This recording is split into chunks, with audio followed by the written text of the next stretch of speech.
Chapter 1. The Hook. The inciting incident marble column had stood tall for centuries, a silent guardian of the Greystone Manor's grand entrance. Crafted from the finest Italian stone, it had witnessed countless moments of history, marriages, births, and deaths. But on that fateful evening, as the twilight sun cast long shadows over the lush grounds, the column came crashing down with a force that could only be described as deliberate. A scream echoed through the halls, followed by the unmistakable sound of shuffling footsteps. The housekeeper, Mrs. Patmore, had been the first to stumble upon the disaster. She entered the vast hallway just as the marble pillar tumbled, its immense weight causing it to splinter into jagged pieces upon hitting the floor. But what truly shocked Mrs. Patmore was not the column's fall, but the body beneath it. Lady Florence Greystone, the matriarch of the prestigious Greystone family, lay sprawled on the cold stone floor, a pool of blood slowly spreading beneath her.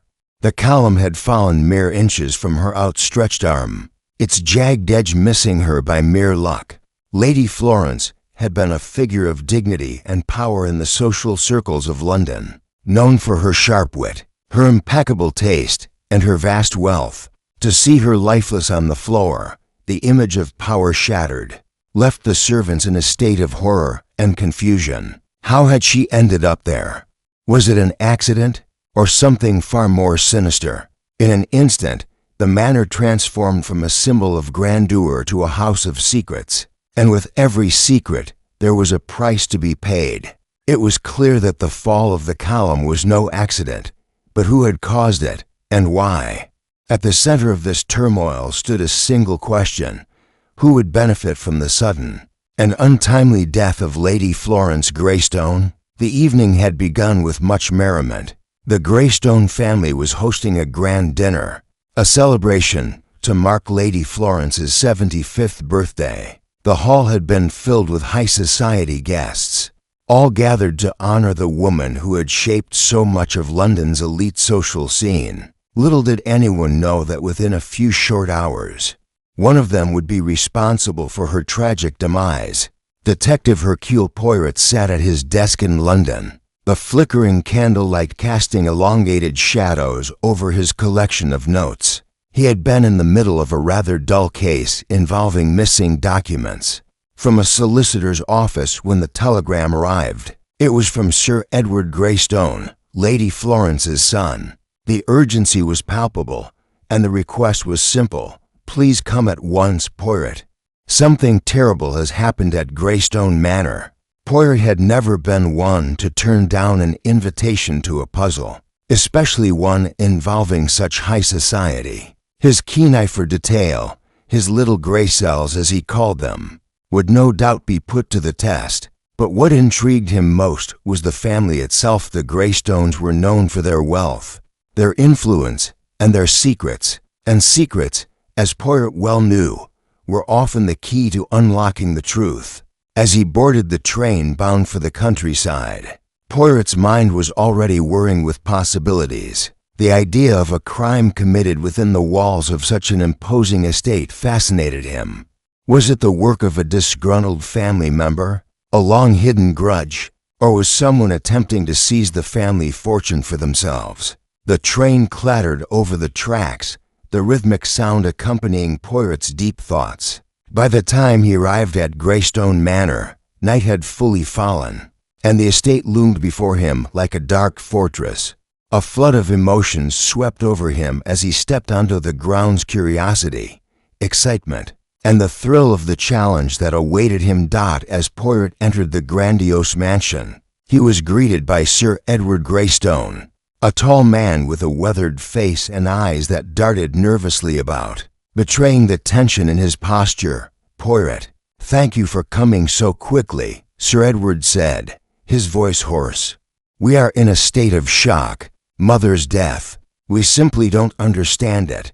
Poirot studied Sir Edward with a quiet intensity. He noted the man's clenched fists and the barely contained panic in his demeanor. Sir Edward may have been a nobleman, but to Poirot, he was first and foremost a puzzle, a piece of the greater mystery that needed to be solved.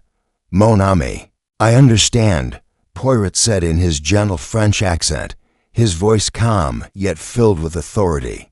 But I must ask you to tell me everything. Every detail, no matter how small, will aid me in understanding this tragedy. The man's face tightened as he led Poirot into the dimly lit hallway, where the body had been discovered. The scent of dust and age permeated the air, mingling with the faint smell of blood still lingering on the cold stone floor. Poirot bent down to examine the scene. His sharp eyes scanned the surroundings with meticulous precision. The column, now broken into pieces, was the obvious focal point. But Poirot knew better than to be fooled by the obvious. He observed the position of Lady Florence's body, the direction in which she had fallen, and the unusual way in which the marble had been shattered. He remained silent for a moment, letting the scene speak to him. "Tell me, Sir Edward," Poirot asked, his voice soft but firm, "who else was present at the dinner this evening? Who would benefit from the death of Lady Florence?" Sir Edward's face hardened, and for a brief moment, Poirot thought he saw a flicker of something, perhaps guilt, or perhaps something darker. "Everyone here," Sir Edward muttered, his voice low. "Everyone has something to gain," and with that, the game was set. Poirot's journey into the labyrinth of lies, deception, and hidden motives had only just begun. Chapter 2. The first clue. Poirot stood in the dim hallway, his sharp eyes flicking over every detail, as Sir Edward Greystone watched him intently, barely able to contain his anxiety. The once majestic Greystone Manor now seemed eerily quiet, its grandeur overshadowed by the tragedy that had unfolded within its walls. The detective's mind was already racing, filtering through the scene and assessing every clue with his usual precision. The body of Lady Florence Greystone lay unnaturally still on the floor. The red stain of blood now dried on the stone beneath her.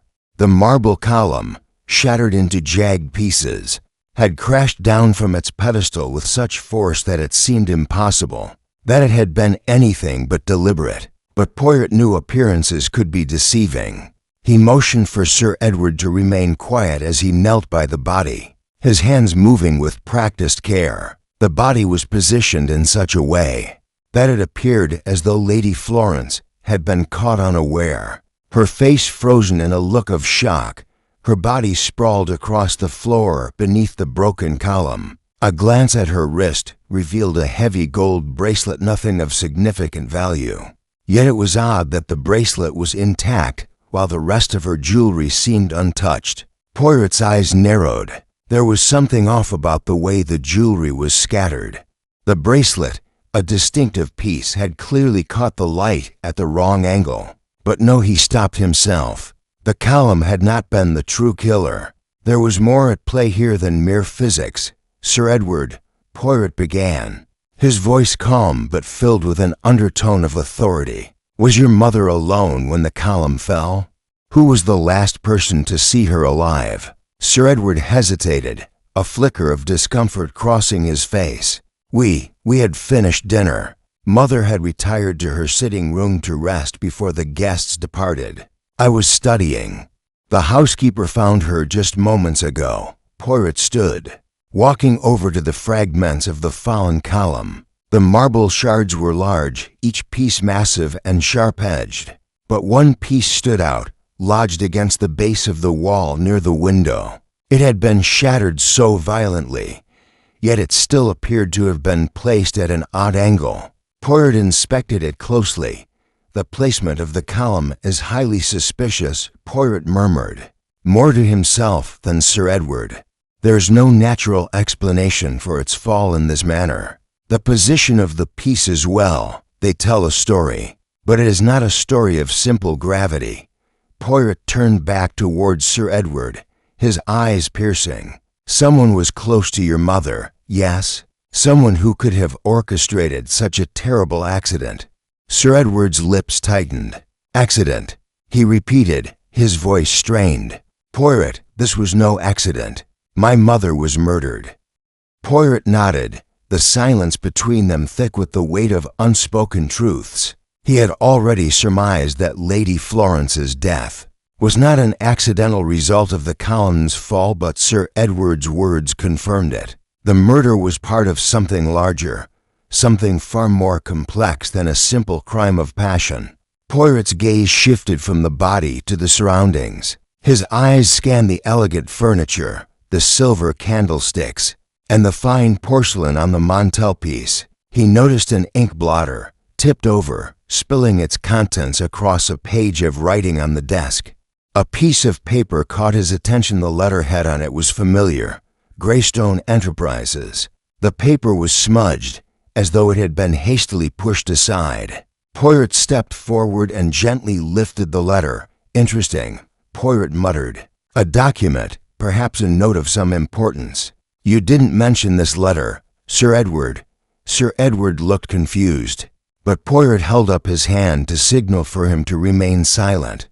The letter appeared to have been written in a hurry. The handwriting was elegant, but there was a sense of urgency in the way the ink flowed. The first few lines were indecipherable due to the smudging, but Poirot could make out one word that stood out: threat. That's peculiar, Poirot said, stepping back. Who would write to Lady Florence in such a way? A threat. Sir Edward's face twisted in concern. I have no idea. I never saw that letter before. Perhaps one of the guests was upset. Poirot folded the letter with careful precision and placed it back on the desk, noting the way Sir Edward's hand twitched at the sight of it. The way he avoided looking at it suggested either ignorance or guilt. Poirot's mind turned over the possibility of a hidden motive. Did this letter have something to do with the motive behind the murder? Poirot turned his attention back to the scene. The broken column had caused a scene of chaos, but it was also a work of art, and its strategic placement had purpose. Nothing in Greystone Manor happened by chance. He now turned to the next logical step, speaking with the staff, examining the house's inhabitants, and gathering the pieces of a puzzle that would soon take form. He looked at Sir Edward once more. I will need to speak with the others, your household staff, any of the guests who were present. But first, I wish to know more of your mother's affairs. There are many things that do not add up in this case, Sir Edward. Your mother's death may be a result of long-hidden matters, not just a recent quarrel. Sir Edward's eyes narrowed. You believe someone from the house is involved? Poirot paused for a moment, letting the silence stretch. I believe that someone here has the key to unlocking this tragedy, and I intend to find that key. As Poirot left the room, his mind already piecing together the fragments of the night's events, Sir Edward followed, his footsteps heavy on the worn floors. The first clues had been uncovered, and Poirot knew this was only the beginning. Chapter 3. The gathering of suspects. Poirot's footsteps echoed as he made his way down the grand hallway, the flickering candlelight casting long, distorted shadows across the polished floors of Greystone Manor. Sir Edward followed closely behind, his movements stiff, his expression betraying an inner turmoil that seemed to grow with each passing moment. The guests, who had once gathered to celebrate Lady Florence's milestone birthday, were now gathered in the drawing room, a room adorned with antique furniture, the walls lined with portraits of the Greystone ancestors, their stern faces forever watching over the present. Poirot could feel the tension building in the air as he entered. The heavy silence that hung over the room was broken only by the occasional nervous cough, or the faint rustling of clothing. Gentlemen, ladies, Poirot began, his voice calm, but carrying a weight that demanded attention. I must speak with each of you, one at a time. Lady Florence's tragic death is a mystery, and it is imperative that I understand every detail, no matter how small, from each of you. He paused, letting his words sink in. He was a stranger to these people, a Belgian detective thrust into the center of a family's calamity, but his presence alone held an unspoken power. He was a man of logic and reason, and nothing, no matter how insurmountable, could escape his piercing scrutiny. The group before him consisted of several individuals, each one seemingly more composed than the last. But Poirot's trained eye caught the subtle signs of nervousness that marked each of them. There was Margaret Greystone, the daughter of Lady Florence, standing near the window, her back straight, but her fingers twitching nervously as she clasped her hands behind her. Edward's wife, Cecily, sat rigidly by the fire, her face an impassive mask, her eyes darting from person to person. Then there was Harold Finch, a longtime family friend, whose heavy, florid face seemed overly flushed, his eyes avoiding Poirot's gaze. And finally, there was Anne Cartwright, Lady Florence's personal secretary, who stood in the corner, her arms crossed tightly over her chest, a look of defiance in her eyes. Poirot's sharp eyes swept across the group, taking in every detail: the subtle shift in posture, the quiver of a lip, the way a hand trembled ever so slightly. There was no need for words yet. The body language spoke volumes. "I believe we should start with you, Sir Edward," Poirot said, his gaze settling on the host. "You are, after all, the one who called me here." Sir Edward flinched, as though the question had caught him off guard. "Of course, Poirot," he said quickly, trying to mask the edge of panic in his voice. "I am here to assist in any way I can." Poirot nodded, his gaze unwavering. "Tell me, Sir Edward, about the events leading up to your mother's death. Was she in good health? Was there anything unusual about her behavior tonight? Had she been upset?"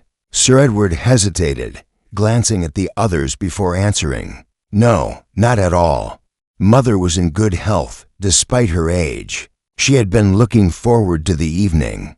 She seemed happy, in fact. And what of the dinner? Was there any conversation that could have sparked anger or distress?"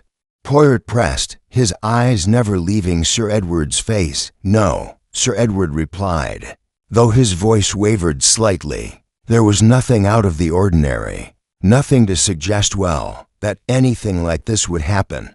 Poirot tilted his head, carefully considering Sir Edward's words. There was a hesitation in his voice, a slight quiver, that Poirot did not miss. It was subtle, but it was there an indication that Sir Edward knew more than he was letting on. "Very well," Poirot said softly. "Let us speak to your guests now. I believe they may hold the answers to questions that have not yet been asked."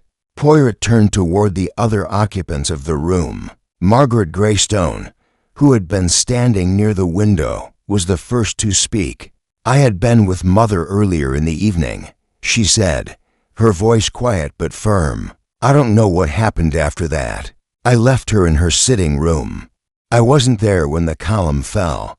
Margaret's gaze was steady, but Poirot noticed the brief flicker of guilt in her eyes. She had been with her mother earlier, but there was something about her demeanor that suggested she was keeping something back. "And what of you, Mrs. Greystone?" Poirot turned to Cecily, whose face remained composed, though her clenched jaw betrayed a hint of strain. "What were you doing when the incident occurred?" Cecily blinked and glanced briefly at her husband before answering.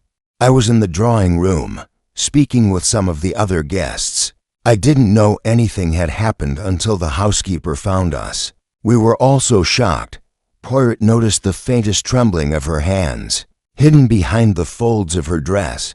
"Tell me, Mrs. Greystone," Poirot continued, his voice calm but pressing, "did your mother have any enemies? Anyone who would wish to harm her?" Cecily's eyes widened, and her lips pressed into a tight line.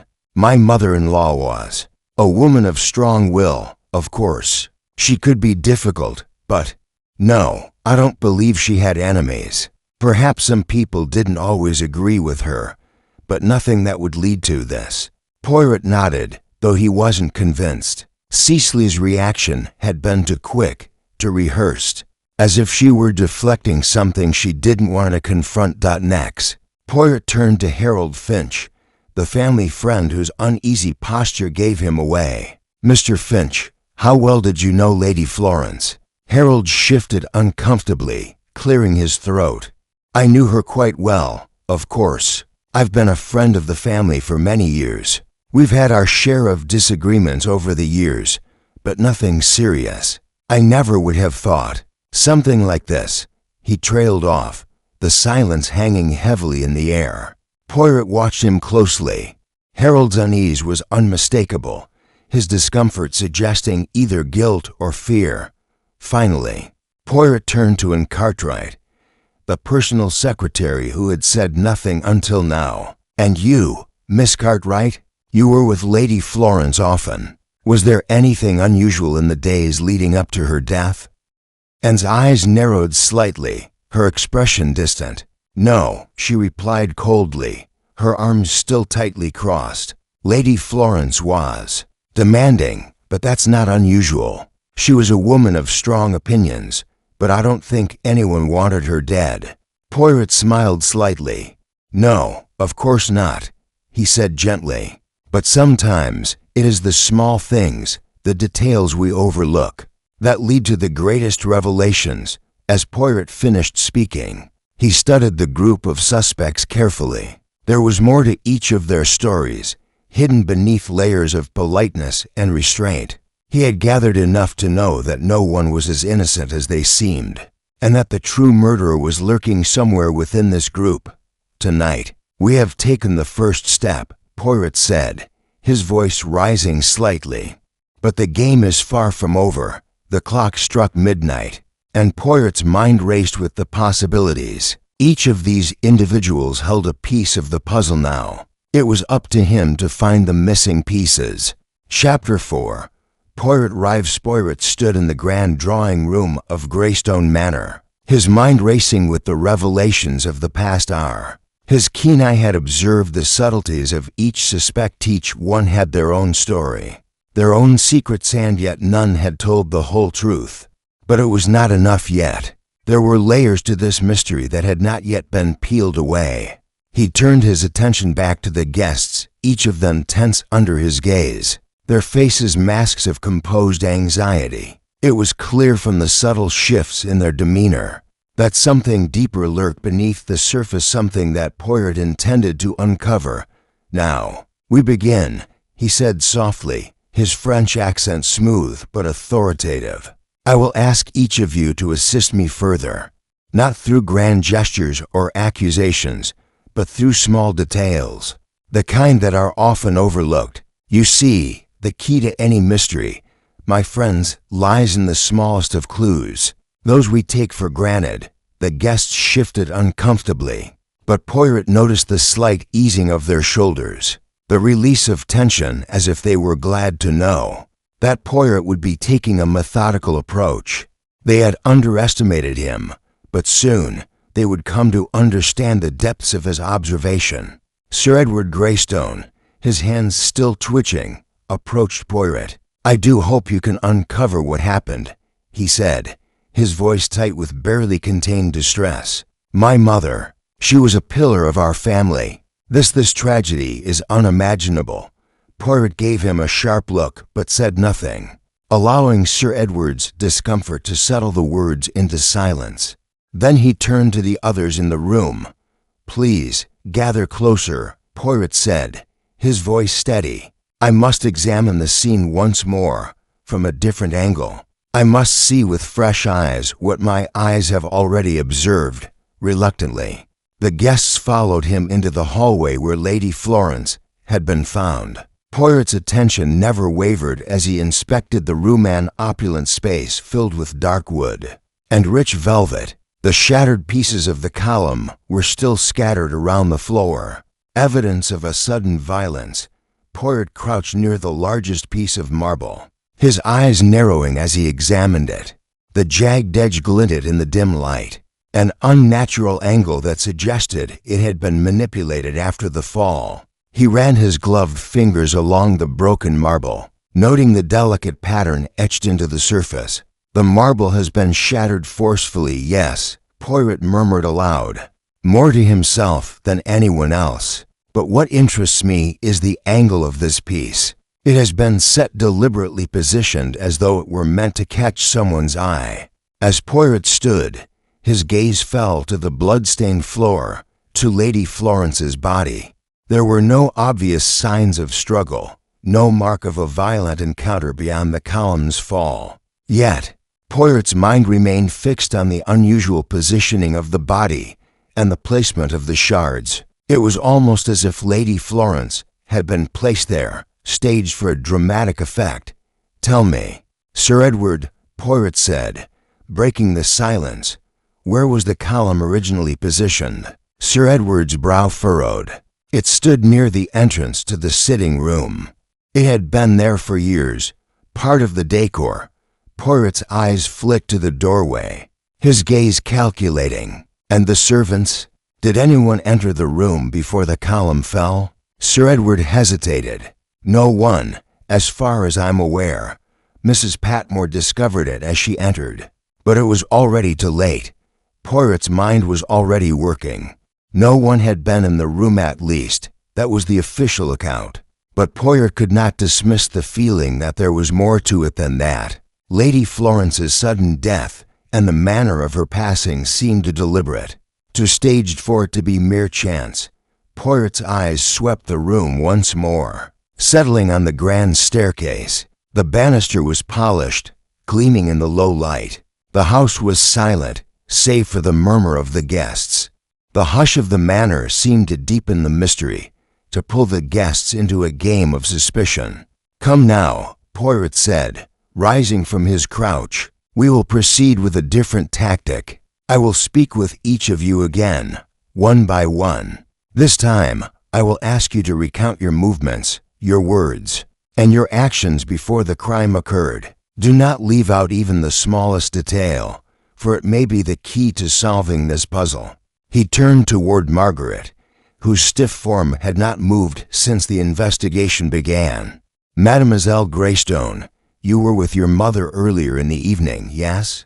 Can you tell me what transpired in the moments leading up to her death?" Margaret shifted uncomfortably, her eyes darting to her father before meeting Poirot's gaze. I had been with her before the dinner. She seemed fine, content. We spoke briefly about the guests arriving, the arrangements for the evening. She was in good spirits. Nothing seemed unusual. Poirot studied her face closely. Her words were calm, but there was a flicker of something hidden just beneath the surface. "And did she seem upset? Any argument or tension, perhaps?" Margaret's lips pressed together, her eyes narrowing. "No, nothing of the sort," she replied quickly. Poirot's keen mind registered the unspoken in her answer, the instinctive way she had answered. As though preempting a question she did not want to address, Poirot smiled gently. But the smile did not reach his eyes. "And after that, where did you go, Mademoiselle Greystone?" Margaret hesitated again, her fingers fidgeting with the edges of her shawl. "I left her to retire to her room. I didn't see her again until—" She trailed off, her voice quiet. Poirot nodded, though his mind was racing. Margaret's responses were not inconsistent with the others' testimonies, but there was a sense of evasion in her words, an instinctive desire to distance herself from the scene. He turned next to Cecily Greystone, who had remained unusually quiet during the exchange. "Madame Greystone, if I may ask, what was your relationship with your mother-in-law like? Were there any tensions between you in recent times?" Cecily's eyes flicked toward her husband, then back at Poirot. She seemed to consider the question carefully before answering. "No, of course not. We had our disagreements, but nothing that would cause harm. Mother was a strong woman. We never saw eye to eye on certain matters, but that was simply part of our relationship." Poirot leaned in slightly. "And what of financial matters? Did Lady Florence ever express any concerns about her estate or her will?" Cecily stiffened, her fingers tightening around the armrest of her chair. "I don't know what you mean," she said quietly. "Lady Florence was very private about such things. I wouldn't have known." Poirot nodded, his eyes lingering on her face. Her words were careful, measured, as though she were weighing each one before speaking. It was as if she were afraid to reveal something, or perhaps afraid of being caught in a lie. Poirot turned to the others, his mind already piecing together the fragments of what he had learned. There was something hidden here, something dark and carefully concealed. As the evening wore on, Poirot's thoughts deepened. The pieces of the puzzle were beginning to take shape, but the full picture was still elusive. Soon, the truth would reveal itself, but not just yet. For now, Poirot would allow the suspects to unravel their own stories, slowly tightening the web around them. Chapter 5. Initial interviews begin. Following morning, Poirot awoke early, as was his habit. The manor was eerily quiet, the hushed whispers of the night still lingering in the air. He had already gathered much in the few hours since his arrival. The guests had returned to their respective rooms after a long, restless night, yet Poirot remained vigilant, his mind still turning over the details of Lady Florence's death. As he sat at the small writing desk in his room, his thoughts were sharply focused on one thing: motive. The evidence, or rather the lack of it, suggested that this was no random act of violence. The column had been felled deliberately, but the question remained why. The suspects, each with their own secrets, had been the ones to create the conditions for this crime. But what were their true motives? Poirot's sharp eyes scanned the room, before landing on a piece of paper, the letter he had found in the sitting room last night. It was a small but telling clue, one that could hold the key to unlocking the mystery. Poirot folded the letter carefully and placed it in his pocket. He had not yet shared its contents with anyone, but it was clear that the message had been intended for Lady Florence's eyes alone. He could not ignore the possibility that it had something to do with her death. Yet, Poirot knew better than to jump to conclusions. A careful, methodical approach was essential. He was interrupted by a soft knock on the door. A maid entered, announcing that the household was ready for the first round of interviews. Poirot stood, smoothing his coat and adjusting his cuffs before heading out. It was time to begin. In the drawing room, the suspects were already gathered, seated nervously in a semicircle. They exchanged uneasy glances as Poirot entered, his presence commanding the room.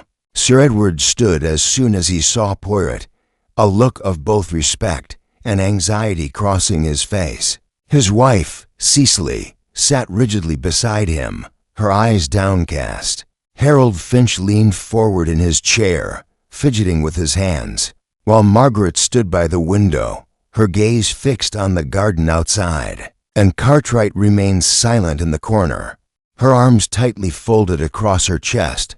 Poirot looked each one of them over carefully, taking note of their expressions, their posture, the subtle signs of discomfort that betrayed their calm facades. There was tension in the air, an undercurrent of fear, of guilt perhaps, but it was impossible to say for certain yet. He needed to dig deeper, to peel back the layers. "Ladies and gentlemen," Poirot began, his voice calm but unwavering, "thank you for your cooperation. I will conduct these interviews in a methodical fashion. Each of you will have the opportunity to speak freely, but I will ask you questions that will reveal what I believe to be the truth. So I beg you, speak plainly." He turned first to Sir Edward. "Let us begin with you, Sir Edward. You have been the one to call for my assistance. I wish to hear your version of events. From your arrival at the dinner to your discovery of your mother's death, were there any tensions or disputes among the guests? Anything unusual?" Sir Edward shifted in his seat, clearly uncomfortable under Poirot's gaze. "No, there was nothing unusual," he said quickly. "We were all celebrating my mother's birthday. She was the center of attention, as she always was. There was no reason to think that anything was wrong." Poirot's eyes narrowed. "But you were the one who found the body, yes?" Sir Edward hesitated before nodding. "Yes, I was in my study, reviewing some documents, when I heard a crash. I rushed to the hallway and found my mother. Like that. I didn't know what to think at first. I thought it was an accident." Poirot studied Sir Edward carefully, His story was consistent with what he had said before, but Poirot detected the faintest tremor in his voice. The man was hiding something. Poirot was certain of it. But what? Poirot turned next to Cecily, her face impassive, but her posture tense. "Madame Greystone," he began softly, "tell me, what was your relationship like with your mother-in-law? You mentioned before that you had disagreements, but nothing to cause harm. Yet surely, if there were disagreements, there must have been something more." Cecily shifted uncomfortably in her seat, her lips pressed tightly together. We had our differences, as I said, but nothing more than that. Lady Florence was. She was a force of nature, difficult to please, but I always respected her." Poirot nodded. "And did you see anything unusual the night of her death? Did she seem different? Agitated?" Cecily's eyes flickered briefly toward her husband, but she quickly looked away. "No, not at all. She was fine, perfectly fine. I didn't notice anything out of the ordinary." Poirot's gaze remained fixed on Cecily as he absorbed her words. There was something evasive in her answers, an unwillingness to delve deeper into the relationship between her and Lady Florence. Poirot made a mental note to revisit her statements later. Next, he turned to Harold Finch, whose nervousness seemed to increase with every passing second. "Mr. Finch," Poirot said, his voice calm but deliberate, "you are a long-time friend of the family. How well did you know Lady Florence? Did she share any concerns with you before her death?" Harold swallowed hard, his eyes darting around the room. "I knew her well, yes," he said, his voice wavering. We spoke frequently, but I can't say I knew what was going on in her mind. She had her own way of doing things, her own business. I didn't interfere." Poirot leaned forward slightly. "But surely, Mr. Finch, as a close friend, you must have been aware of her financial dealings, of any issues that might have concerned her." Harold's gaze faltered, his lips parting as though he was about to speak but hesitating. "I don't know. I wasn't involved in that sort of thing. I had no reason to suspect anything unusual." Poirot nodded, but in his mind, he could already sense the gaps in Harold's answers. There was something about his evasiveness that made Poirot suspicious. Poirot then turned his attention to Margaret Greystone, who had remained eerily silent during the questioning. "Mademoiselle Greystone," he began, his voice softer now, "you mentioned that you had been with your mother earlier in the evening. Can you tell me if there was anything unusual about her mood or behavior?" Margaret stiffened slightly at the question, her fingers unconsciously clutching at the fabric of her dress. "No, she was fine," she replied quickly. "She was her usual self. There was nothing wrong. She was just a little tired, I think. We talked for a bit, but I left her to rest before the guests arrived." Poirot watched her carefully. There was a slight quiver in her voice, a hesitation in her answer. It wasn't much, but it was enough to give Poirot pause. Something about her words didn't ring true. Finally, Poirot turned to Cartwright, who had been unusually silent throughout the interviews. "Miss Cartwright," Poirot said, his tone neutral, "you were Lady Florence's personal secretary. You spent much time with her. Did she confide in you? Was there anything she said that might help us understand what happened?" Anne's cold blue eyes locked onto Poirot's. She said nothing at first, her posture rigid. Finally, she spoke, her voice calm but firm. "Lady Florence was a private woman," she said quietly. "She didn't confide in me much. I did my job, nothing more. I saw her last before dinner, and she was in her usual spirits." Poirot's gaze lingered on her for a moment longer, sensing the walls she had carefully built around herself. There was something hidden behind those ice-cold eyes. But for now, Poirot had no choice but to accept her words. He stood and surveyed the room once more, his mind already sorting through the contradictions and evasions he had encountered. Each of them had something to hide. The question was who was hiding what and why. "I will need time," Poirot said, his voice steady and firm. "But rest assured, the truth will come out, and when it does, it will be as clear as day." With that, Poirot excused himself, leaving the suspects to their murmurs and glances. He had gathered the first pieces of the puzzle, but it was still incomplete. The game had only just begun. Chapter 6. First false led. Poirot sat alone in his room that evening, his mind turning over the fragments of information he had gathered throughout the day. The manor was quiet, the air thick with the remnants of tension. He had spoken with each of the suspects, but none had offered the truth, at least, not entirely. There was something lurking beneath the surface, some detail that was being deliberately hidden.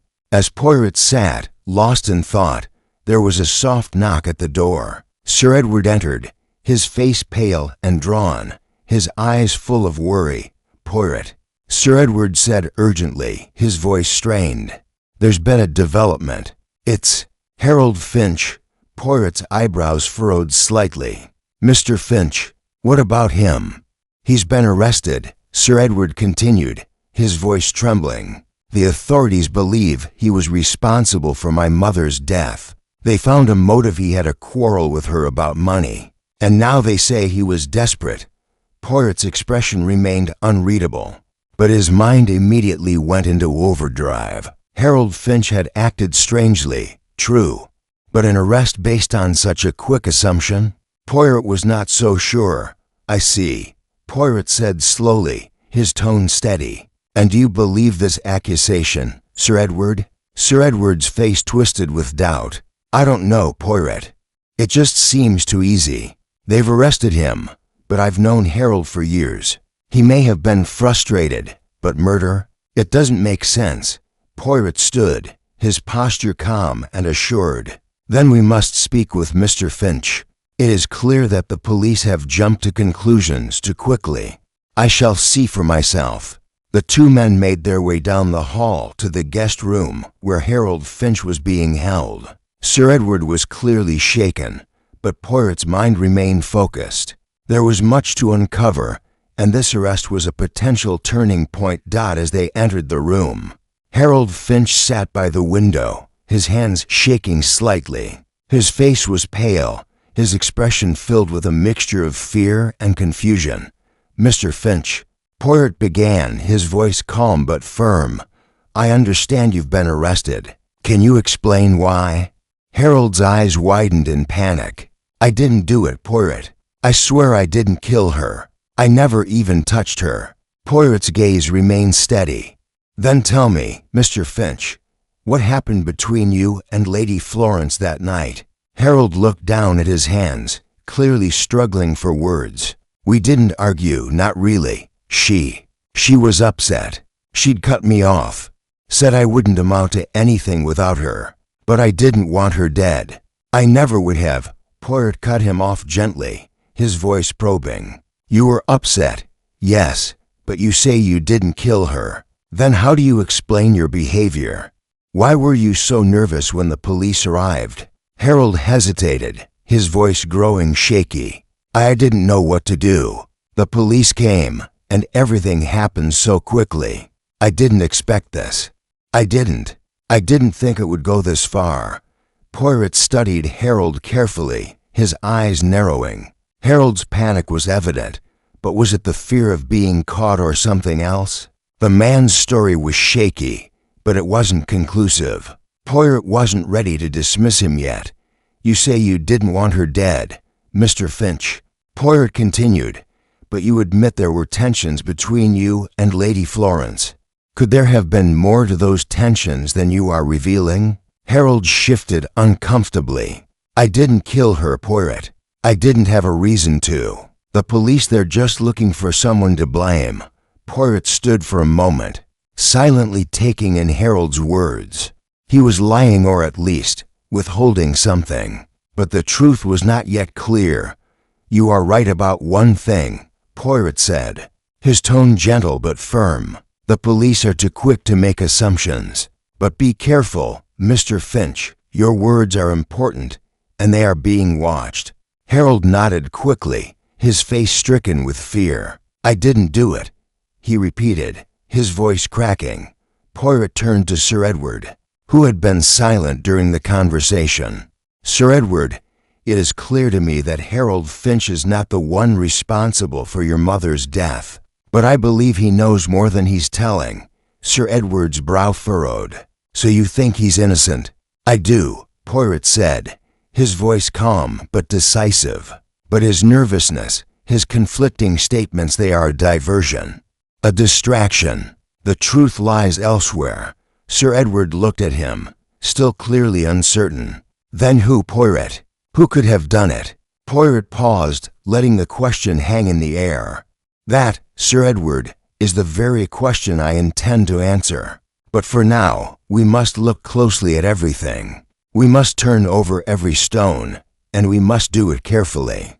Poirot gave one last glance at Harold Finch, who had remained silent, his gaze fixed on the floor. Poirot was certain that the man wasn't the killer, but he had a part to play in this story. As Poirot and Sir Edward left the guest room, Poirot's mind was already at work. The false lead involving Harold Finch had only deepened the mystery. But Poirot knew this was part of the game. The real truth was still hidden, waiting for the right moment to be revealed. The investigation was far from over. Chapter 7. The psychological gamut morning after Harold Finch's arrest. The atmosphere at Greystone Manor was thick with unease. The air hung heavy with suspicion as Poirot gathered the suspects once more in the drawing room, his mind already working through the tangled threads of the case. Harold Finch was no longer a suspect in Poirot's mind, but his involvement was still a mystery that needed further investigation. Poirot knew that it was time to apply the next phase of his investigation, the psychological game. The art of deduction was not only about facts and evidence, but about understanding the human mind, the motivations that lay hidden beneath layers of civility and restraint. His goal now was to make his subjects reveal themselves without them realizing it. He would probe their weaknesses, their fears, their desires, and see who cracked first. As he entered the room, Poirot gave the guests a moment to settle, his sharp gaze sweeping over each of them. Sir Edward Greystone sat stiffly, his hands clasped together in a white-knuckled grip. Cecily Greystone, his wife, looked pained, her gaze darting around the room nervously. Margaret Greystone, her face as pale as her mother's had been, avoided Poirot's eye, staring instead at the large painting of Lady Florence that hung on the opposite wall. Harold Finch, who had been released by the police but was still under suspicion, sat slumped in a chair, his hands shaking as he fidgeted with a piece of paper in his lap. And Cartwright stood in the corner, her arms crossed tightly, her expression unreadable. Poirot cleared his throat, his voice soft but commanding. "I will ask you all a few questions again, this time more precisely, but I will not ask directly. No. This time, we will dig deeper. It is in your nature to hide things, but I assure you, the truth will be exposed." He turned to Sir Edward first. "Sir Edward," he said calmly, "you are the one who discovered your mother's body. Tell me, what did you think when you first saw her lying there, under the column?" Sir Edward flinched, his fingers tightening around the arms of his chair. "I thought it was an accident, a terrible, tragic accident. It didn't make sense. She had been fine earlier, but when I saw her, I knew something was wrong. Something felt off."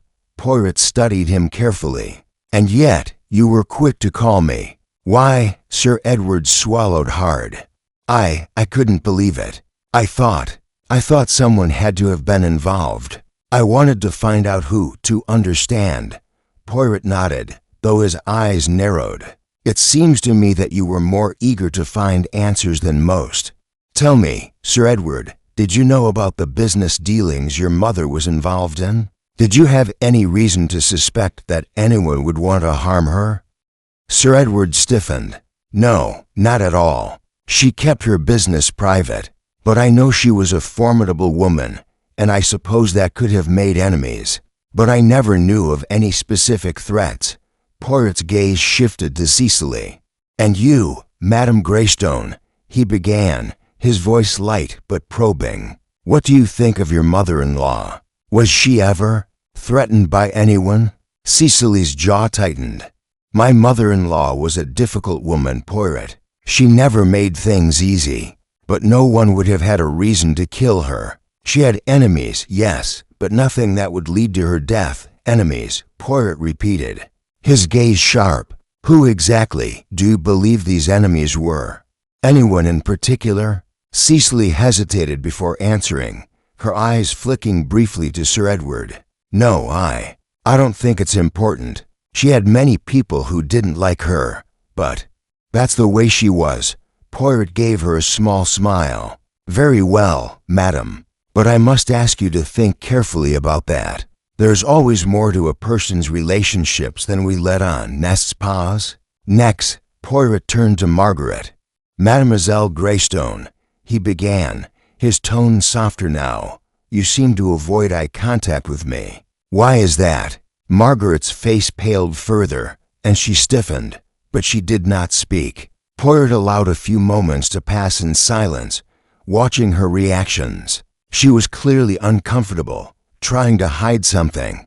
I am not angry with you, mademoiselle, Poirot said gently, but if there is something you know, something that can help me, it would be wise to speak now. After all, you were with your mother before she passed. Margaret's lips trembled. I don't know what to say. I didn't see anything unusual. I didn't think there was any danger. Are you certain? Poirot pressed, his voice like a velvet trap. Were there no words exchanged that night that may have hinted at something? Anything at all? Margaret bit her lip, glancing briefly at Cecily. No, she finally whispered. There was nothing. Poirot's eyes softened for a moment. She was hiding something, but she wasn't ready to admit it yet. His gaze then shifted to Harold Finch. And you, Mr. Finch, he said, his voice a little more pointed. How are you feeling after your release? Harold shifted uncomfortably, his hands wringing the piece of paper in his lap. I didn't kill her, Poirot, he said quickly. I told you. I swear. Poirot nodded thoughtfully. Yes, I believe you, Mr. Finch. But your nervousness speaks volumes. You are afraid. But of what? Harold shook his head, a fearful expression on his face. I'm not afraid of anything. I didn't do it.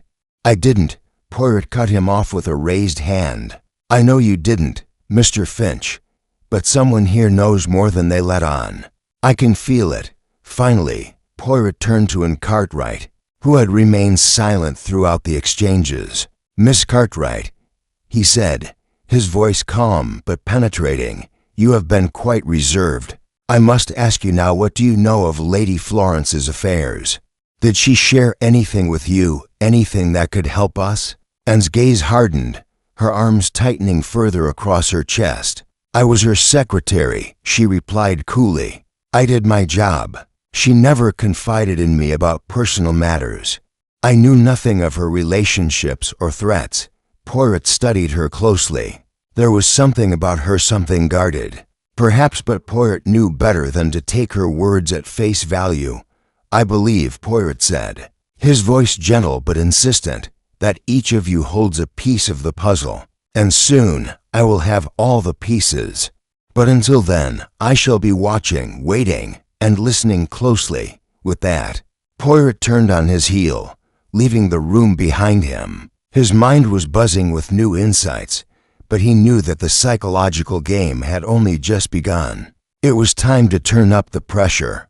Chapter 8, a secondary mystery. The following day at Greystone Manor was filled with a quiet sense of tension that hung over every room. Poirot had spent the morning quietly observing the suspects as they went about their routines.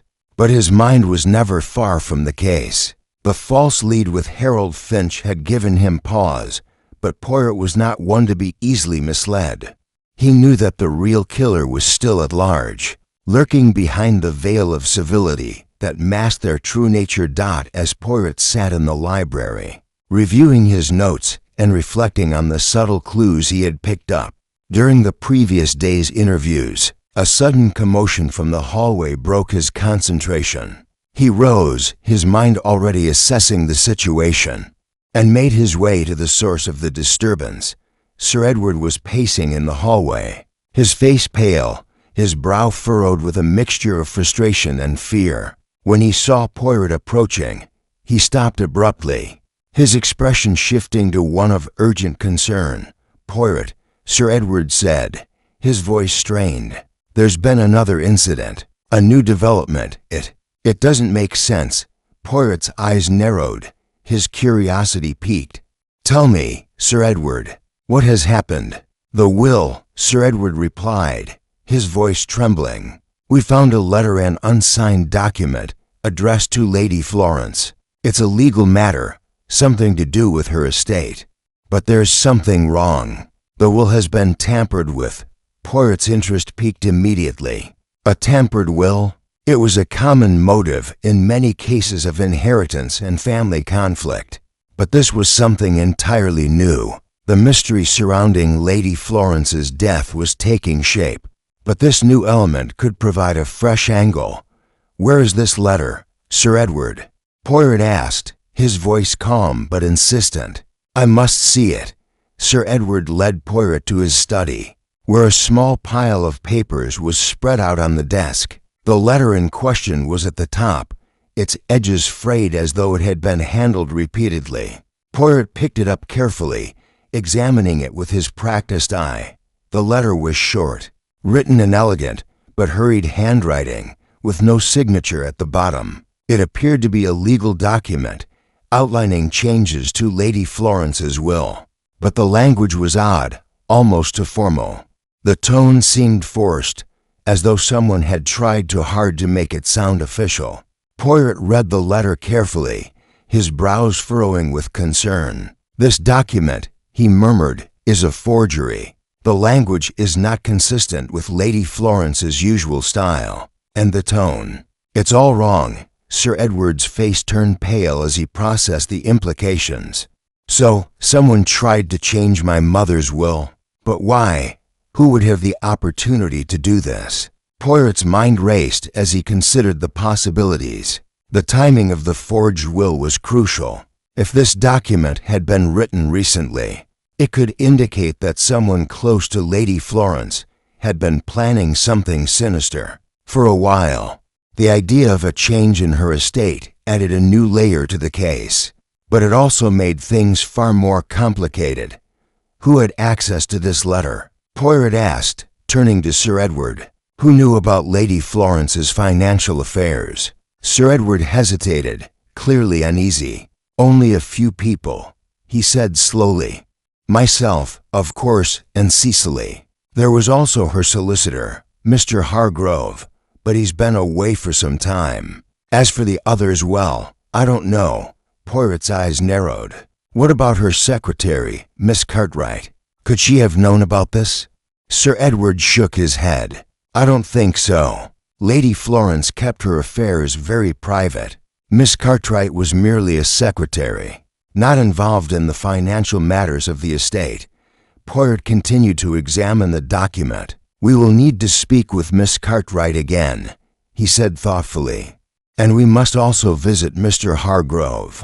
The solicitor may hold the key to understanding this will and its connection to Lady Florence's death." As Poirot set the letter down on the desk, a sudden thought struck him. This new development, though significant, was not the only mystery surrounding Lady Florence's death. The murder itself had not been solved, and the strange circumstances surrounding the fall of the marble column still remained. Was it possible that the forged will had some connection to the murder? Perhaps Lady Florence had uncovered something that led her to change the will. Or maybe someone had wanted to prevent her from doing so. Poirot stood up, his mind already working through the next steps. "We must go to the solicitor immediately, Sir Edward. If this will is a forgery, then someone went to great lengths to deceive your mother. But why, and who?" Sir Edward nodded, his face set with determination. "I'll get the carriage ready. "We must find the truth, Poirot." As Poirot followed Sir Edward out of the study, he felt the weight of the case settling upon him. The forge will was a dangerous new piece of the puzzle, and he knew that time was running out. Someone was hiding something, and Poirot was going to make sure they revealed it. Outside, the manor was still and quiet, the sunlight fading as the day gave way to dusk. But for Poirot, the shadows of the mystery were just beginning to take shape, and the pieces of the puzzle were slowly but surely coming together. The game had shifted, and Poirot knew that the truth was closer than ever. Chapter 9. Hidden Connections. The carriage ride to the solicitor's office was uneventful, the streets of the nearby town winding by in a blur of gray stone and shadowed alleys. Poirot sat back in his seat, his hands folded neatly in his lap, his mind a whirlwind of thoughts and deductions. The forge rule was troubling, but not unexpected. Someone had been desperate to control Lady Florence's wealth, to alter her plans in the final hours of her life. The question now was who? Sir Edward sat across from Poirot, his expression a mixture of apprehension and resolve. He had not said much since their departure from Greystone Manor, his thoughts seemingly consumed by the implications of the forged will. The sudden twist in the investigation had thrown him off balance, but he was determined to see it through. "Poirot," Sir Edward finally said, his voice hesitant, "do you really think someone close to us would do something like this? I never suspected any of the family. But now, with this forgery, it's all so difficult to understand." Poirot glanced over at him, his eyes softening with understanding. "It is difficult, Sir Edward," Poirot said calmly. "But sometimes when people are pushed to the edge, they make decisions that are both unexpected and dangerous. What we are dealing with here is not just a crime, it is a desperation to control, to secure a future that is slipping away." Sir Edward's gaze turned to the passing countryside. "You're right, of course. But I can't help but think about Cecily, Margaret, even Harold. Who among them would go so far? It's hard to reconcile." Poirot nodded. "The hardest part of this game is understanding the motives behind the actions. The people closest to Lady Florence may be hiding something important, something they would rather keep buried." As the carriage rolled to a stop outside a modest but well-maintained building in the center of town, Poirot's thoughts snapped back into focus. This was the office of Mr. Hargrove, the solicitor who had handled Lady Florence's estate. Poirot needed to speak with him to gain a clearer picture of the situation. Sir Edward led the way into the building, and they were soon ushered into a small, well-lit office where Mr. Hargrove, a middle-aged man with graying hair and sharp, intelligent eyes, waited behind a large oak desk. "Detective Poirot," Mr. Hargrove greeted, his voice firm and professional. "Sir Edward, what brings you to my office today?" Poirot wasted no time in explaining the situation. "Mr. Hargrove, we have encountered an issue with Lady Florence's will. A document has surfaced that appears to be a forgery. I need to ask you a few questions about the will you last prepared for her." Mr. Hargrove's brow furrowed slightly at the mention of the forgery, but he remained composed. "A forgery? That's highly concerning. I prepared Lady Florence's will myself, and it was quite clear in its intentions. If something has been tampered with, then it must have been done after she signed it." Poirot leaned forward, his eyes never leaving the solicitor's face. "Mr. Hargrove, when was the last time Lady Florence made changes to her will? Did she express any concerns about her estate in the days leading up to her death?" Mr. Hargrove paused, as though carefully considering the question. "Lady Florence was always careful with her affairs," he said slowly. "She did make a small adjustment to her will recently, about 2 weeks ago. She wanted to ensure that certain properties were passed on to her daughter, Margaret. But aside from that, there were no major changes. She seemed content with how everything was arranged." Poirot's mind raced as he processed this information. 2 weeks ago before dinner, before the tragedy. That timing could be crucial. He leaned back, folding his hands together. And did Lady Florence ever mention any threats, Mr. Hargrove? Any concerns about her safety or her financial matters? Mr. Hargrove's eyes flickered for a moment, a flash of something, perhaps discomfort, passing through his expression. Not that I'm aware of, he replied quickly. Lady Florence was always sharp, always in control of her affairs. I don't believe she was worried about anyone. Though, of course, one can never know everything. Poirot's eyes narrowed. Is there anyone who would have had access to her will or her financial records? Anyone outside of your office who might have had a motive to alter her wishes?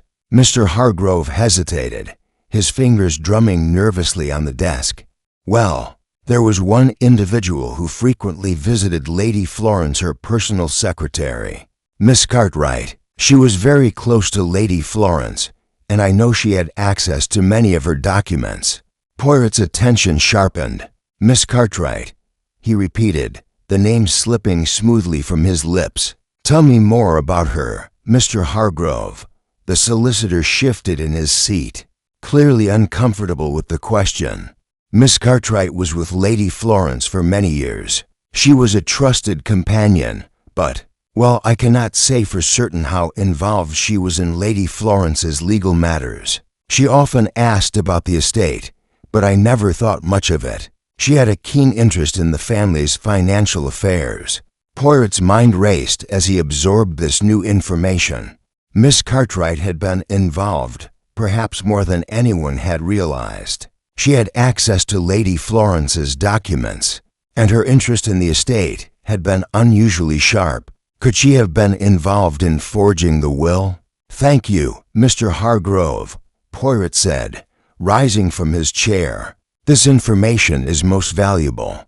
We will need to speak with Miss Cartwright, but before we do, I must ask, are you absolutely sure that Lady Florence did not express any other concerns to you? Any fears about her family? The solicitor met Poirot's gaze squarely. I'm sure, Detective. Lady Florence was difficult, yes, but she had nothing to fear. At least, nothing I was aware of. Poirot gave a small, knowing smile. Very well, Mr. Hargrove. I will take my leave now. But rest assured, we will uncover the truth, and that will bring us closer to solving Lady Florence's death. As Poirot and Sir Edward exited the solicitor's office, Poirot's thoughts were already moving to the next step of the investigation. Miss Cartwright, with her hidden motivations and access to crucial documents, was becoming the key to this puzzle. The real story was beginning to emerge, piece by piece. The game was afoot, and Poirot was ready to see it through to the end. Chapter 10. Poirot's Secret Clues. Day had grown late by the time Poirot and Sir Edward returned to Greystone Manor. The journey from the solicitor's office had been uneventful, but Poirot's mind was far from at rest. The more he uncovered Lady Florence's financial affairs, the more complex the case seemed to become. A forged will, a personal secretary with access to crucial documents, and now, a mysterious connection between Miss Cartwright and the estate's legal matters. It was all beginning to form a more coherent picture, but the final pieces remained elusive. As the carriage rolled up to the grand entrance of the manor, Poirot glanced at Sir Edward. The younger man's face was tense, his brow furrowed with concern. It was clear that Sir Edward was struggling with the same questions Poirot had. Who, among those closest to Lady Florence, could have been capable of such a crime, and what had driven them to it? Sir Edward's thoughts were interrupted as the carriage came to a stop. They had arrived at the manor, but Poirot had no intention of retiring for the evening. There was still much to be done. His instincts were sharp, and he felt that the key to solving this case was not in the large, obvious clues, but in the small, seemingly insignificant details, those fleeting moments that could reveal the truth. Inside, Poirot immediately made his way to the study, where he had spent much of his time earlier reviewing the evidence. The room was dimly lit, with the only illumination coming from the fire that crackled softly in the hearth. Poirot walked over to the desk, his eyes scanning the surface for any overlooked details. His gaze landed on a small piece of paper, partially hidden beneath a stack of documents. It was the kind of detail Poirot had learned to appreciate, the small, unnoticed element that could change everything. He picked up the paper and unfolded it carefully. It was a receipt, dated 3 days before Lady Florence's death. The writing was faint, but Poirot could make out the details: a purchase from a local jeweler, a small, unremarkable transaction for a piece of jewelry hardly worth noticing, unless one knew what to look for. The receipt listed a necklace, a simple piece, but the name of the purchaser was what caught Poirot's attention: Miss Cartwright. Poirot's eyes narrowed as he turned the receipt over. The signature was faint, but there was no mistaking it. Miss Cartwright had purchased the necklace for Lady Florence.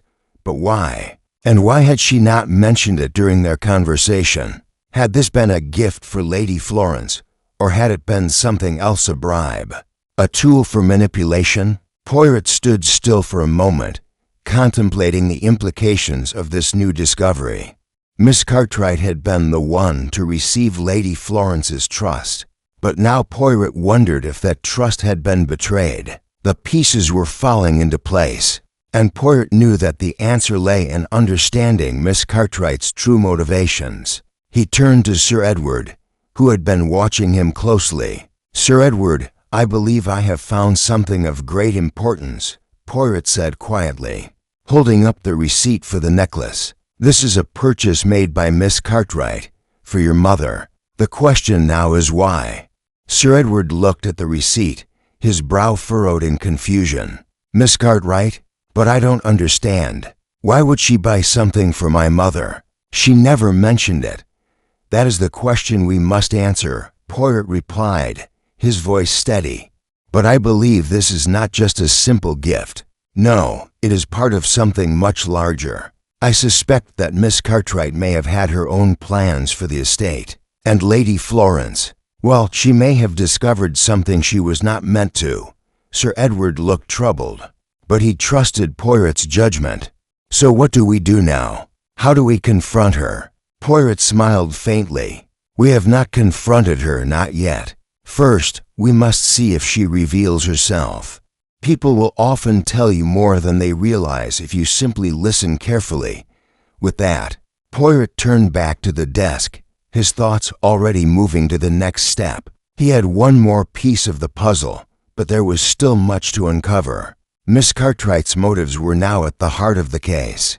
But Poirot knew better than to act rashly. He would wait, observe, and allow the truth to come to him. As Poirot sat down to write a few notes, Sir Edward stepped to the window, gazing out at the sprawling grounds of Greystone Manor. The air outside was cool, the evening sky tinged with the first hint of twilight. "Poirot," Sir Edward said softly, his voice distant, "do you think it was Miss Cartwright? Could she really have killed my mother?" Poirot paused for a moment, considering the question. "It is difficult to say," he replied thoughtfully. "But I do not believe Miss Cartwright acted alone, if she was indeed involved. There is something more here, something that ties her actions to someone else, someone we have yet to fully understand." Sir Edward nodded, though his face remained clouded with doubt. "I just don't want to believe it, Poirot. I don't want to think that someone so close to us, someone we trusted, could have done something so terrible." Poirot stood, walking over to Sir Edward and placing a hand on his shoulder. "I understand, Sir Edward. This is a difficult thing to face, but the truth must be uncovered, no matter how painful. And rest assured, we will find it." As Poirot turned back to the desk, his thoughts returned to the receipt and its implications. The web of deception was growing ever more tangled, and yet Poirot could feel the tension shifting. He was getting closer to the truth, closer to uncovering the real motive behind Lady Florence's death. It was only a matter of time before the final pieces of the puzzle would fall into place. But for now, Poirot would bide his time, watching and waiting for Miss Cartwright to reveal what she had hidden. Chapter 11. Tensions riseth following day at Greystone Manor was steeped in a thick, suffocating silence. Poirot had spent the morning reviewing the documents, all the while considering the new development, the forged will, and the receipt for the necklace. There was something more to Miss Cartwright, something not yet fully uncovered. He needed to delve deeper, but for now, he would wait. The right moment would reveal itself soon. Sir Edward, still visibly anxious, walked with Poirot down the hallway later that afternoon. Their quiet steps echoed through the manor. The air felt charged with an unspoken understanding between them. Tensions were rising, and everyone knew it. Poirot, Sir Edward said, breaking the silence, "I've been thinking about the forged will, and about Miss Cartwright. I can't help but wonder if she really could have done something like this. After all, she was with my mother for years, managing everything." Poirot turned his gaze to Sir Edward, his expression thoughtful. "Mon ami, people are often motivated by more than just money. Power, control, even fear. They are far more subtle. You are right to question her, but we cannot rush to conclusions. Everyone has something to hide." Sir Edward nodded, his worry palpable. "So what do we do now?" Poirot paused as they reached the study. "We wait, we observe, and we see who cracks first." That evening, Poirot's intuition led him to another path, one he hadn't expected. Mrs. Patmore, the housekeeper, arrived at his door with urgent news. "Monsieur Poirot, a letter has come from Miss Cartwright. It was delivered by hand. It looks important." Poirot's interest piqued. "A letter from Miss Cartwright? Bring it to me." In the study, Poirot unfolded the letter carefully. It was a short note, scrawled in a hurried, almost desperate hand. The words were chilling. "Miss Cartwright, I know what you did, and I will expose it unless you do exactly as I say. Do not underestimate the consequences of your actions. Meet me tonight, by the garden gate, midnight. Come alone." Poirot's eyes scanned the letter again, reading between the lines. A threat direct and clear. The sender knew something about Miss Cartwright. But what was it? And why had they gone to such lengths to conceal their identity? Sir Edward leaned in, his curiosity growing. "What does it say, Poirot?" Poirot's gaze lingered on the letter before he folded it back carefully. "It is a threat to Miss Cartwright. Someone knows of her involvement, someone who wants to expose her. But the question is, who sent this, and why now?" Sir Edward's face tightened. "This is becoming too complicated, Poirot. What are we to do?" Poirot stood, his posture unwavering. "We must wait. Miss Cartwright will go to the meeting tonight. It is her only choice. If we are there, watching carefully, we may learn who is truly behind this." Poirot turned to leave the room, his mind working rapidly. A meeting at midnight, a clandestine encounter. Miss Cartwright had been hiding something for years, and now she was being forced to confront it. Poirot knew that if he played his cards right, he would have everything he needed to unravel the mystery.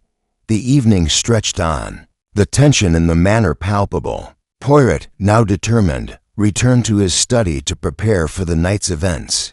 As the clock ticked closer to midnight, he and Sir Edward took their positions by the garden gate, where the meeting was to take place. Poirot's thoughts raced as the shadows lengthened. The game had shifted yet again. This letter, this secret meeting, everything was falling into place. The only question now was who Miss Cartwright would meet, and whether Poirot's deductions would lead him to the truth. The night was still. As the hour approached, everything was about to change. Chapter 12. The confrontation. Night was silent, the air crisp with a lingering chill as Poirot and Sir Edward waited in the shadows of the garden gate. The manor loomed behind them, a silhouette in the darkness, its windows dark and uninviting. Poirot's mind was sharp, focused on the task at hand. Miss Cartwright had to be confronted. The letter had made it clear that she was involved, but to what extent? Sir Edward stood beside him, his posture tense. "Poirot, Do you really believe Miss Cartwright could have been the one to?" His voice trailed off. Unable to finish the thought, Poirot turned to him, his eyes calm but filled with the weight of experience. "Sir Edward, people often act out of fear, out of necessity. But just because we know someone does not mean we understand their motivations." As if on cue, a figure appeared in the distance, stepping cautiously along the garden path. Miss Cartwright, her posture stiff, her eyes scanning the area nervously, approached the gate. Her steps faltered as she neared, as if she sensed something was wrong. The moment had come. Poirot took a step forward, his voice cutting through the still night. "Miss Cartwright," he called, his tone firm but not unkind. She froze, her gaze snapping to them, wide-eyed and startled. "You!" she exclaimed, her breath catching. "What are you doing here?" Poirot remained still, his expression unchanging. "We have been waiting for you. We know about the letter, Miss Cartwright. We know you've been hiding something." Her face went pale. She began, her words stumbling out. "I don't know what you mean." "Do not play games with me," Poirot said quietly, his voice calm but unwavering. "The letter you received, did you think it would remain a secret?" Miss Cartwright's hands trembled at her sides, but she still made no move to answer. Instead, she looked over her shoulder, as if expecting someone else. Poirot took another step forward, closing the distance between them. "Who are you meeting tonight?" "Miss Cartwright?" Poirot's voice was soft, but the weight of his question was clear. "I'm not meeting anyone." She stammered. "You're mistaken. I was just leaving for a walk." Poirot did not believe her. "You are lying, Miss Cartwright. I have seen this before. A lie so thin it can hardly hold itself up. You know more than you are willing to admit. And if you do not speak now, the consequences will be much worse than you realize." Miss Cartwright's eyes filled with fear, and she backed away slightly. "Please," she whispered, her voice cracking. "I didn't mean for any of this to happen. I just wanted to protect myself." "Protect yourself from what?" Poirot asked, his voice softening. "From whom?" Miss Cartwright hesitated, her eyes darting nervously. "I never wanted Lady Florence to die. I never wanted to hurt her." Poirot studied her carefully. There was guilt in her eyes, but it was mingled with something else, something deeper. Fear, desperation, and yet, "You altered her will," Poirot continued, his voice calm. "You thought you could take control of her estate, but something went wrong, didn't it? Something you didn't plan." She looked away, unable to meet his gaze. "Yes," she whispered, "I changed the will. But I didn't kill her. I didn't push the column." Poirot's brow furrowed. "Then who did, Miss Cartwright? Who else had a hand in this?" For a moment, she remained silent, her chest rising and falling rapidly as she struggled to find the right words. Finally, she spoke, her voice barely above a whisper. "I can't," she said, her voice shaking. "I can't tell you. If I do, he'll kill me too." Poirot's heart quickened. This was the moment. "Who, Miss Cartwright?" he pressed. "Who is this person? Who is behind all of this?" Miss Cartwright closed her eyes, her face contorted in pain. She looked as though she were on the verge of breaking down. "I don't know what to do anymore," she said, her voice barely audible. "I've already made mistakes, but now I'm into deep." Poirot stepped forward again, his presence calm but commanding. "You are not alone in this, Miss Cartwright. I will protect you, but you must tell me the truth. Who else is involved?" She opened her eyes, her gaze filled with terror. I can't," she said again, her voice cracking. "I can't say it. You don't understand." Poirot's gaze never wavered. "I will understand. You must tell me. I cannot help you if you do not trust me." Just then, a rustling noise came from the shadows behind her. Miss Cartwright's head snapped toward the sound, her face draining of color. A figure emerged from the dark, stepping into the dim light by the gate. Miss Cartwright gasped in horror. Poirot's gaze shifted, his mind processing the new rival. The game had shifted once again. The person who stepped forward was familiar to familiar. Sir Edward Greystone, his face pale, his posture tense, stepped into the light with a cold, calculating look in his eyes. Miss Cartwright's fear seemed to multiply as her gaze landed on him. Poirot's heart stopped. He had suspected many things, but this was a revelation he had not anticipated. "Sir Edward," Poirot said quietly, his voice steady. "So it was you all along." Miss Cartwright let out a strangled cry, taking a step back. "No, no, you promised me." The puzzle was finally falling into place, and now the confrontation would truly begin. Chapter 13. A desperate attempt to escape. Heath words hung in the air, thick with disbelief. Sir Edward Greystone's presence by the garden gate, standing just behind Miss Cartwright, shattered the delicate web of trust Poirot had so carefully built. The shock on Miss Cartwright's face was evident, her lips trembling as she took an unsteady step back. Eyes wide with terror, Poirot's mind raced, the implications of Sir Edward's involvement settling into place. His first instinct had been right. The true mastermind had been hiding in plain sight. But this was no simple conclusion. There was much more that he needed to understand. "Sir Edward," Poirot began, his voice calm but forceful. "Why are you here? What part did you play in this?" Sir Edward's face remained unreadable as he stepped closer to the gate, his gaze shifting between Poirot and Miss Cartwright. The air between them crackled with an intense, unsaid tension. Miss Cartwright had gone from terror to silent pleading, her eyes desperate. "Poirot, this is all a misunderstanding," Sir Edward said, his voice strained but controlled. "You don't understand the full picture." Poirot's eyes narrowed. "Then explain it to me, Sir Edward." "I will listen, but you must tell me the truth. Your secrets have already cost Lady Florence her life." Sir Edward's posture stiffened, his expression turning cold as he looked briefly at Miss Cartwright. She took a step back, her hands clasped tightly together, her face pale with dread. Her fear was palpable, but so was something else, something darker, more ominous. "I didn't mean for any of this to happen," Sir Edward said finally, his voice quieter now. "I wanted control, yes. My mother's stubbornness, her refusal to change her ways. It was maddening, but that's not why she's dead. I didn't kill her."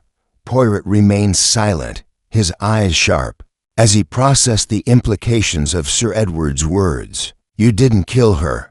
Then why did you change the will, Sir Edward? You had everything to gain from your mother's wealth." The motive was clear. Sir Edward's jaw clenched, his face flushed with anger. "I didn't change it, Poirot. That was Miss Cartwright. She altered the will, not me." Poirot's mind raced. "Miss Cartwright? Are you suggesting she acted alone?" Sir Edward's eyes flickered toward her, his gaze hardening. "No, I'm saying she manipulated me. She threatened me, Poirot. I thought she was loyal, but it was all part of her plan. She had me convinced that I needed to change the will, that I could get rid of my mother's influence. But it went too far." Miss Cartwright shook her head, her hands trembling as she finally spoke. "No, Sir Edward, you don't understand. I was trying to protect myself. You told me you would take care of everything. You promised." Poirot's thoughts whirled, a chilling realization beginning to form in his mind. Sir Edward had been driven by his own desperation, pushed into a corner by Miss Cartwright's manipulation. But there was something more, something deeper that had pushed them both down this treacherous path. "Protect yourself?" Poirot echoed, his voice calm yet intense. "You did not act alone, Miss Cartwright. Neither of you did. But Sir Edward, he was your pawn, wasn't he? You made him believe the only way forward was through his mother's death." Miss Cartwright's face twisted in pain. "I never wanted anyone dead, Poirot. You don't understand. We were both trapped in something we couldn't get out of." "Trapped," Poirot repeated, his gaze piercing. It seems to me that you were both equally complicit in Lady Florence's death. You were trapped in your own lies, Miss Cartwright, and Sir Edward, he was trapped by his own ambition, his need to control everything."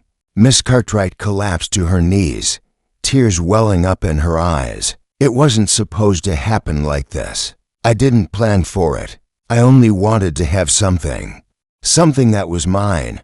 Poirot regarded her carefully, his expression softening for a brief moment. "You both wanted something you couldn't have, but in the end, it was Lady Florence who paid the price. And now you must face the consequences of your actions." There was a long silence as Miss Cartwright sobbed quietly. Sir Edward, however, remained still, his posture rigid, his eyes cold. Poirot turned to him. "You, Sir Edward, had a choice. You could have walked away, but instead, you let yourself be dragged into this web of deceit. And now, look at what it has cost you." Sir Edward met Poirot's gaze, his expression unreadable. "I thought I could control it," he muttered. "I thought I could control everything." "But control is an illusion," Poirot replied. "We all have limits, and you reached yours." Suddenly, the atmosphere shifted. Miss Cartwright, still kneeling on the ground, looked up with a new sense of resolve in her eyes. She stood slowly, wiping her tears. "I didn't mean for anyone to die, but now I know that the truth will come out no matter what. I can't hide anymore." Poirot watched her carefully, but his attention was pulled elsewhere toward the shadows that were beginning to creep into the garden. Something was off. His instincts flared. Before Poirot could act, a sudden movement caught his eye. Miss Cartwright turned toward the darkened corner of the garden, her eyes wide in alarm. She gasped. "No," she whispered, stepping back. "No, please, don't." Poirot's heart skipped a beat. The danger wasn't over yet. Something was about to happen. The mystery had taken another unexpected turn. Chapter 14. The final piece falls into place. Miss Cartwright's gasp echoed through the still night, and Poirot's instincts flared. He turned sharply to see her eyes locked on a shadowy figure that had appeared at the far edge of the garden. The figure stood motionless, its features obscured by the darkness, but the sense of foreboding was undeniable. Poirot's hand instinctively went to his coat, where he kept his small revolver. Sir Edward stiffened beside him, his eyes widening as he saw the figure too. Miss Cartwright stepped back, her face drained of color, her lips trembling. "What is it, Miss Cartwright?" Poirot asked, his voice sharp. "Who is that?" She shook her head, her body shaking with fear. I don't know. I thought I was meeting him alone. He told me to come alone. But he's not supposed to be here." Poirot's gaze remained fixed on the figure, his mind racing. He had suspected that Miss Cartwright was hiding something more. But this new development, this mysterious figure, was not something he had anticipated. "Who is this man, Miss Cartwright?" Sir Edward's voice was tight with growing panic. "What does he want?" Miss Cartwright's eyes darted around, and she took a shaky step backward. She stopped herself, her voice faltering as she tried to explain. "I can't tell you. I promised him I would keep quiet.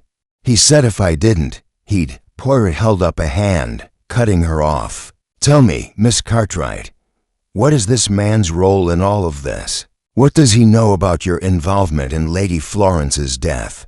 At the sound of Poirot's voice, the figure in the shadows finally stirred. Slowly, deliberately, he stepped forward, revealing himself to the light. A man of average build, with dark hair and a stern, familiar face. Poirot's heart skipped a beat. The man's face, he knew it. It was the solicitor, Mr. Hargrove. Miss Cartwright stumbled back, a low cry escaping her lips. "You," she whispered, her voice trembling. "You shouldn't be here." Hargrove's gaze locked onto Miss Cartwright, his expression hardening. "You've said enough already, Miss Cartwright," he said, his voice low and ominous. "It's time to end this." Poirot stepped forward, his presence commanding. "Mr. Hargrove," he said, his voice calm yet full of authority. "What is your involvement in all of this? Why are you here?" Hargrave's eyes flickered to Poirot, and for a moment he looked surprised, as though he had not expected to be discovered so soon. But the shock quickly dissipated, replaced by a cold calculation. "I'm here to end this charade." "Poirot," Hargrove replied, his voice steady but filled with barely contained rage. "This has gone on long enough. Miss Cartwright was useful, but now she's become a liability." Poirot's mind raced. The pieces were falling into place, but there was still one crucial detail he needed to confirm. "You were behind the letter," Poirot said, his gaze narrowing. "The one that Miss Cartwright received. You wrote it, didn't you?" Hargrove didn't flinch. "Of course, I did. It was the only way to make sure she didn't talk. She knew too much, and once she realized how much was at stake, she started to panic. I couldn't let her ruin everything." Poirot took another step forward, his eyes never leaving Hargrave's face. "You are the one who manipulated Miss Cartwright, who forced her to act in your favor. But why? What did you hope to gain?" Hargrave's lips curled into a bitter smile. "It wasn't just about money, Poirot. It was about power. Lady Florence's estate was a prize too valuable to let go to waste. But she was too stubborn to see that. She wouldn't allow the changes that needed to be made." Poirot's expression hardened. "So you killed her. You orchestrated her death, all for control. You pushed the column." Hargrove didn't deny it. "It was the only way. I couldn't let her continue to stand in my way. She had to die. It wasn't personal. It was business." Miss Cartwright stepped forward, her face now a mask of desperation. "No, you're wrong," she cried. "I didn't know. I didn't know it would go this far. I never wanted her to die." Poirot turned his gaze toward her. "You didn't want her dead, but you allowed it to happen, Miss Cartwright. You were complicit. You altered the will. You worked with Mr. Hargrove. You are both responsible." Tears welled in Miss Cartwright's eyes, and she dropped to her knees. "I didn't know what else to do," she whispered, her voice breaking. "I was trapped. I thought if I could just make things right, if I could make sure I wasn't left with nothing. But I never wanted this. I never wanted her dead." Poirot looked at her for a long moment, his face unreadable. "It's too late for regret now. You both must face the consequences of your actions." Sir Edward, still stunned by the revelation, stepped forward, his voice filled with anguish. "How could you, Hargrove? You were part of our family's trust. You betrayed us all." Hargrove looked at Sir Edward with cold indifference. "Your mother was a fool, Sir Edward. She refused to see the bigger picture. She refused to understand that power comes from control. And now she's dead because of it." Poirot turned to Sir Edward. "It's over, Sir Edward. The truth is out now. There's no escaping it." With the truth finally revealed, Poirot's mind began to settle, the puzzle almost complete. Yet, as the weight of the confession sank in, Poirot couldn't help but feel the quiet sadness of it all. 2 lives had been ruined, not just Lady Florence's, but Miss Cartwright's as well. Power, greed, and desperation had led them all down this dark path. The investigation was over. Justice would come, but it would come at a great cost. Chapter 15. The final gathering night at Greystone Manor was calm, but the tension in the air was palpable. Poirot sat in the drawing room, his thoughts focused. The case had reached its conclusion, but there were still unresolved emotions lingering. Sir Edward Greystone stood by the fireplace, his face drawn with the weight of the revelations. The truth was now clear. Lady Florence's death had been the result of betrayal by those closest to her, and yet the aftermath of that truth would leave scars. Sir Edward's voice broke the silence. "Poirot, I don't know what to say. My own mother betrayed by someone we trusted. I never thought it would come to this." Poirot looked at him with understanding. "Mon ami, betrayal often comes from the most unexpected places. Those who stand closest to us know our weaknesses best. Sir Edward let out a heavy sigh. But why, Poirot? Why would Miss Cartwright do this? She had been so loyal. Poirot nodded. Loyalty, Sir Edward, is a fragile thing. People often act out of desperation, fear, or ambition. Miss Cartwright believed she had no choice but to act. But once the decision was made, there was no turning back. Sir Edward turned away, his hands gripping the armrest of the chair. But Hargrove, he was a trusted family friend. How could he? Poirot's eyes softened, his voice steady. Hargrove saw an opportunity. Sir Edward, Lady Florence's stubbornness, her refusal to change her will, he believed that by taking control of her estate, he could secure his future. And Miss Cartwright, caught in his web, followed him blindly. A knock on the door interrupted the conversation. Mrs. Patmore entered, her face taut with anxiety. Monsieur Poirot, the authorities have arrived. They're ready to speak with you about the case. Poirot stood, signaling to Sir Edward to follow him. Let us proceed.